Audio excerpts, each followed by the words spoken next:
Welcome to the Sanity Project podcast, the place for techies and non-techies who work in the techie world whose work-life balance plan has imploded.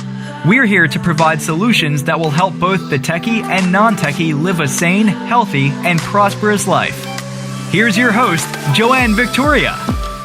Hi, this is Joanne Victoria, your host of the Sanity Project podcast, which is a platform for experts in the personal development and tech communities to share their wisdom, expertise, and solutions that will help the tech community live a sane, healthy, and prosperous life. Our guest today is Patricia Brooks. Patricia Brooks is a confidence coach, podcast host of the Discovering Courage podcast, and author of 2 books. One is Growing Bold, How to Overcome Fear, Build Confidence, and Love the Life You Live. And her latest book, which is Live a Bold Life, Your 30-Day Mission to a Fearless Future. So our fearless future is going to be helped when Patricia starts talking about how you can face your fears, live the bold, more satisfying life, and listen to what she has to say today. Welcome to the show, Patricia Brooks. Oh, thank you so much, Joanne, for having me. Oh, I'm grateful that you are here. We've been going back and forth for a little bit, and I was a guest on your show, Discovering Courage.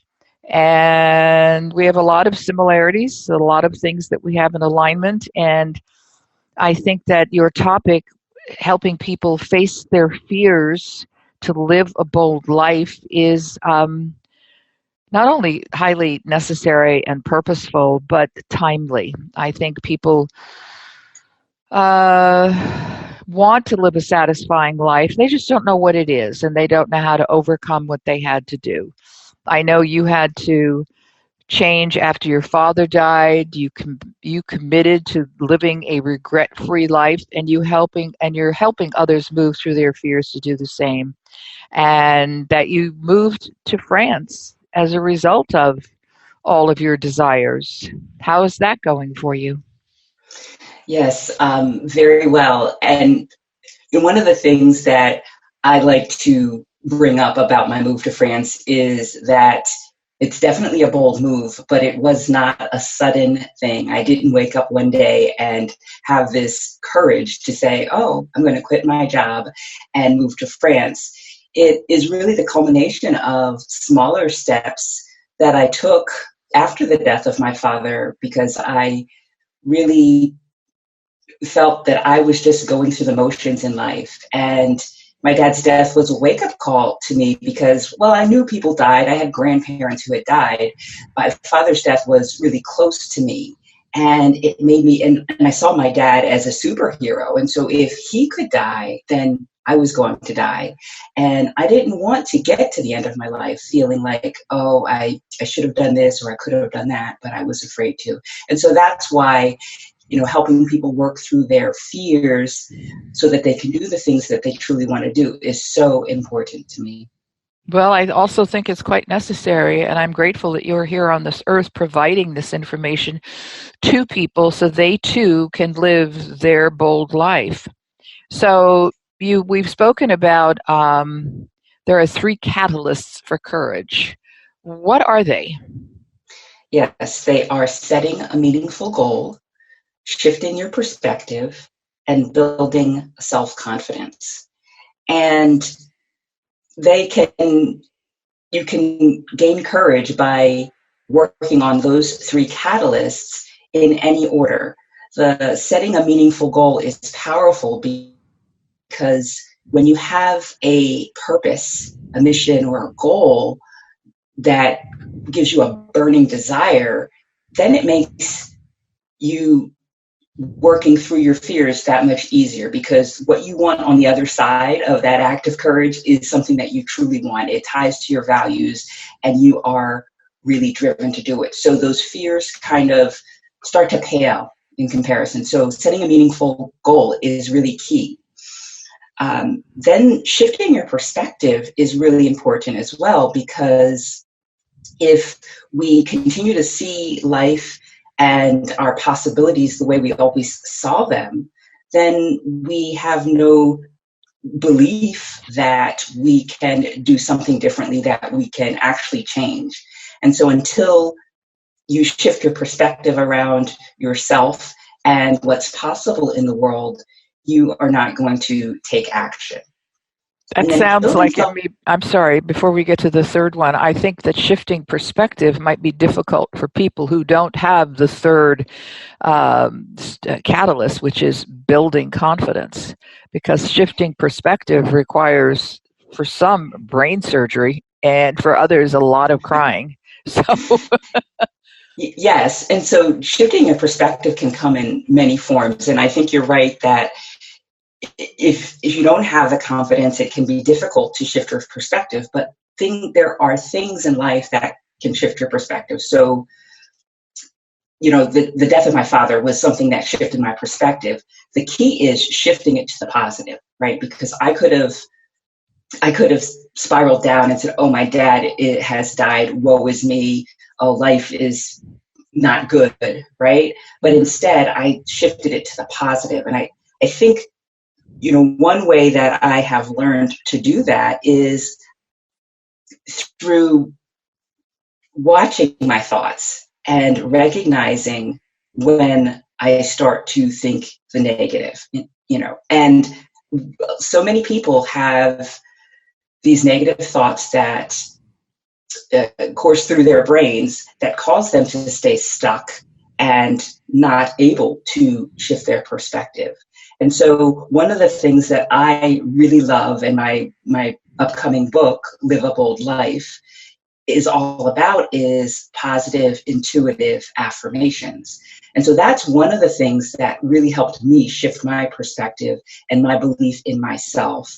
I listened to a lot of Louise Hay's positive affirmations, and the way that she speaks the affirmations they're not necessarily focused on a specific goal, but they're focused on character and character traits.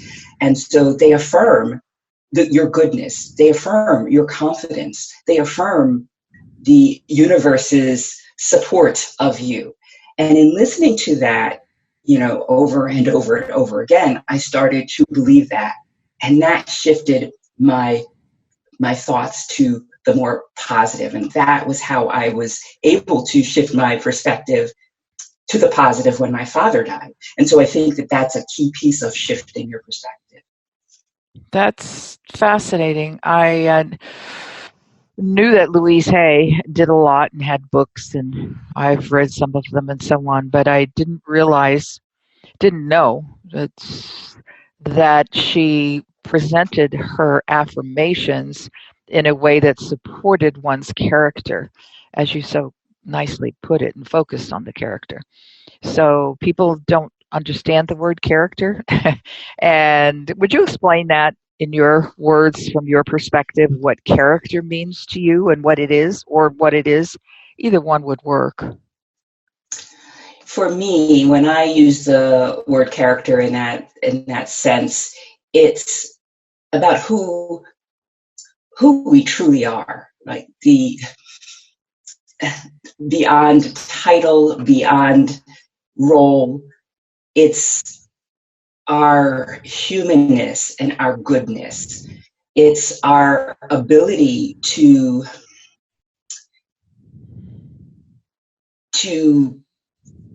make changes and create the lives that we want for ourselves. It's our inner being. Okay, I think that's. Does that help? I think that's more than sufficient for today as far as character goes. I know that people have ignored character for a while, and just pay attention to the rhetoric as opposed to where the words are coming from, and if the person does have character. And I think that it's a strength, in my opinion, to have whatever, we'll label it good character or character at all, some don't have any, to help work them through these 3 steps that you have. If they have character, if they don't have any character, they're not going to be looking for courage or anything else. But if you can transfer that information to them so that they look at setting a meaningful goal, as you said, you established one after your father's passing, and shift their perspective, which again, your father's passing helped, and building confidence, which is the third catalyst. So let's talk about building confidence for a couple of minutes. Okay. So in order to take a small step or a big leap, you need to have confidence in yourself. And so it is a catalyst to having courage. Now, one of the ways that I build courage or build self-confidence, is in looking back at the things I've done in the past and been successful at. Because I think a lot of times we go through life and we accomplish a lot, and we don't stop and recognize what we've done. And in stopping and looking back and celebrating those successes, we start to feel better about ourselves, and we start to focus more on the positive of things that we have done. And that starts to build confidence. The other thing that helps to build someone's self-confidence is by actually just taking a step, even if it's a small step. If you've set a meaningful goal, and that meaningful goal could be something like, I am going to take up a hobby. I'm going to take a creative writing class.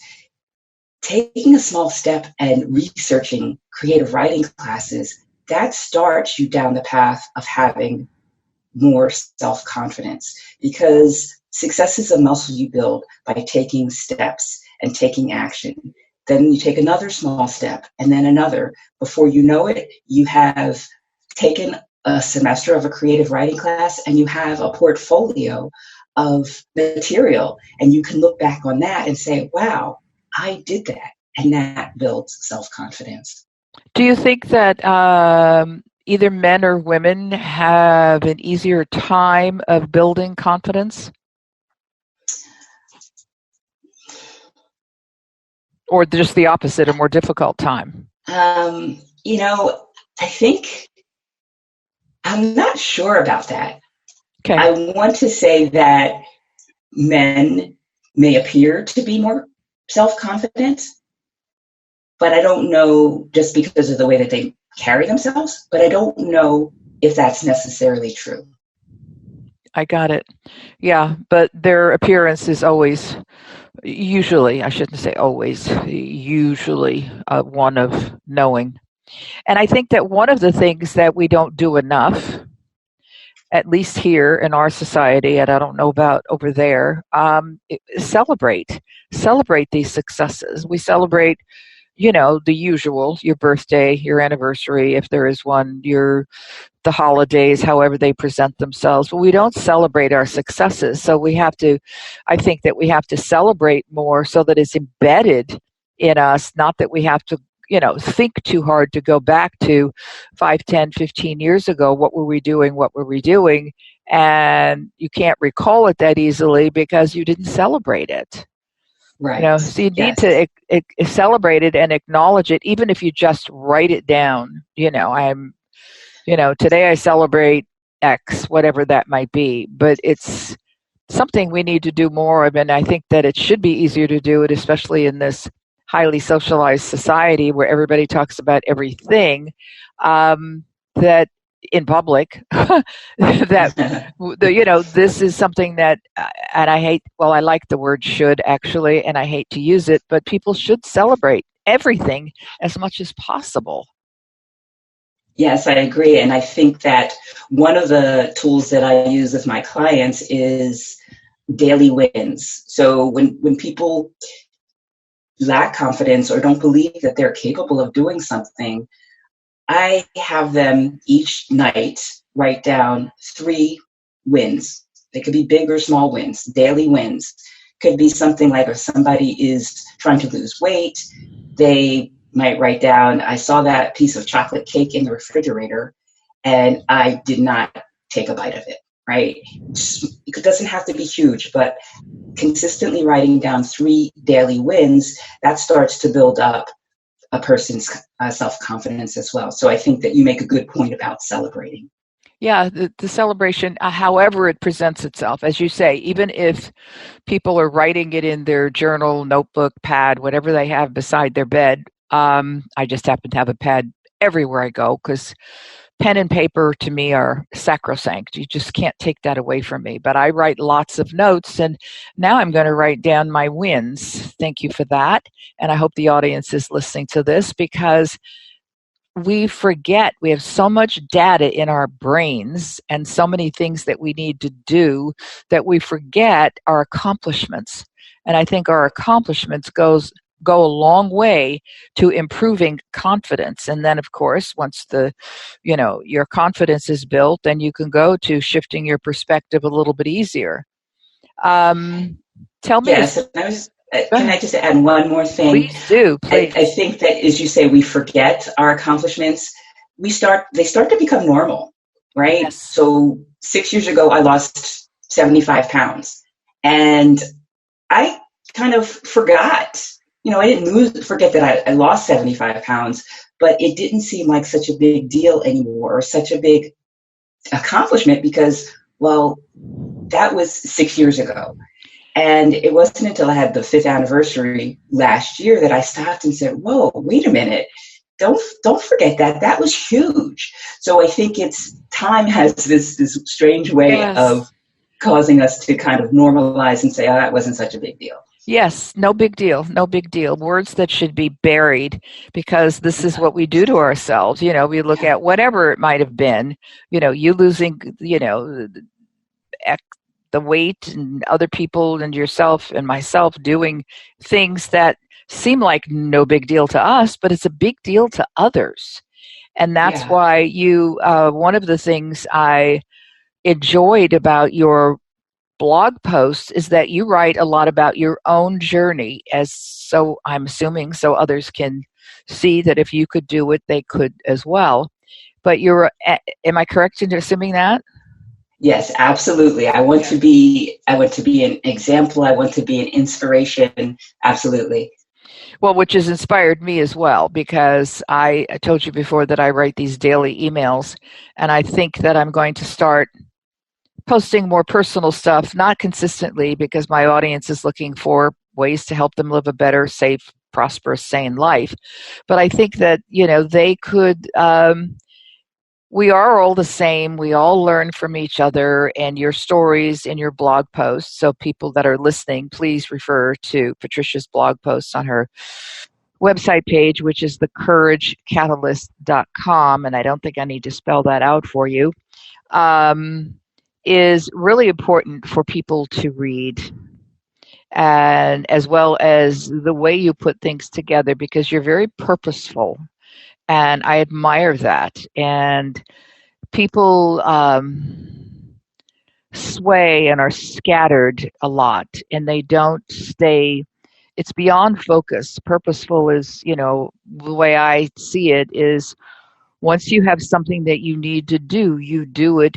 You personally go in depth a lot, which is very good. I mean, it's just super that you do that, because many people don't. Many people are superficial, and Patricia Brooks is not. And I think, thank you. Well, you're not. And because when I speak to people, I get a sense of who they are, and then there's more conversation, and then there's more conversation. And then I look back, and then I go, oh, this is how they function. This is what gives them joy. This is how they complete their processes. This is how they live their life. And that leads me to believe, that you're trustworthy. And because not everyone is. And when I don't mean to deny the previous or the future guests in this arena, but to me right now in my life, you're being purposeful in your life is powerful to me. And I think that the listeners have to pay attention to that. What they're listening to is that Patricia Brooks is purposeful. So that means that when she works with you, she will also be purposeful. Oh, thank you. You're welcome. So, okay, so talk about a recent client or any client. I don't really care because everything is the same time-wise. Have you had a client that you had to take from doubt to courage? Yes. And the one who comes to mind is someone who is very loyal. She has this value of loyalty, being loyal. So if she says she's going to do something, she is going to do it. Yet the challenge with her is that sometimes gets her stuck. Our values are really important to us because they motivate us to do the things we do and the things we don't do. And we can get stuck in doing things that we don't want to do so that we can honor a value that on its face looks like it's positive, but can go to the detriment or be to the detriment of the person who has it. So her situation is that she's really loyal. She wants to do right by people. She's taken a new job that has a lot more responsibility, and the job isn't what she signed up for. She signed up for one thing and it was a bait and switch. And so now she is responsible for a big team and hiring more people, but doesn't have the support that she needs and, isn't being given the tools that she needs. And so she's got this self-doubt about herself and also this feeling of, and I have to do this. I have to put in all these hours, and it's causing her some stress in terms of her, she's thinking about work all the time. And so recently we did a visioning exercise where we did a centering exercise, took some deep breaths to kind of get her into a place of calm. And I walked her through it to help her see those angels, because she has a couple of angels who are there for her, but that she doesn't rely on, especially in times when she is under a lot of stress. And so I called up these two angels. These are people who were important to her in her life and who have passed. And I walked her through that to get her to this place of knowing that she is not alone, that the universe supports her in what she's doing, and that when it comes to her situation, she does not have to, if she feels like she has not been given the tool she needs and is not being set up for success, that she has a choice in the matter of what she does, and it doesn't have to create this stress, this anxiety, and something that could be harmful to her health. And I think after that exercise, that was kind of, she definitely was more relaxed and more relieved. And I had recorded that so that she could listen to that again. And so hopefully that will get her to a better space so that then she can, continue to shift her perspective and see the options that she truly does have. That sounds good. I hope she was able to resolve her problem, because it sounds to me as though she certainly has to deal with the people who hired her too, and it's going to take some courage. Yes, and she's dealing with that courageously, because she is stepping up and she is raising her hand to her boss saying, "Hey, listen, I need your help. I need your assistance. This is not what I expected. I'm willing to do the work, but I need your help." And I think that took a huge amount of courage. It does. That I don't know that she recognized, and I had to point that out to her. It does. It takes a huge amount of courage. And I think people who are listening have experienced similar things working in the techie world, and the others who sneak in to listen to these podcasts. But it's important that they know that. As we're getting to the end of our podcast, can you I know that you have given 3 huge catalysts for courage: setting a meaningful goal, shifting perspective, and building confidence. Is there anything somebody who is listening to this in their car or at night before they go to bed, sleep, I should say, not just bed, but sleep. What else can they do right now to achieve courage? I think, one of the things that has helped me get to where I am and feel, the things I do still scare me, right? But I do them anyway because I have faith, and I'm learning to trust my intuition more and more.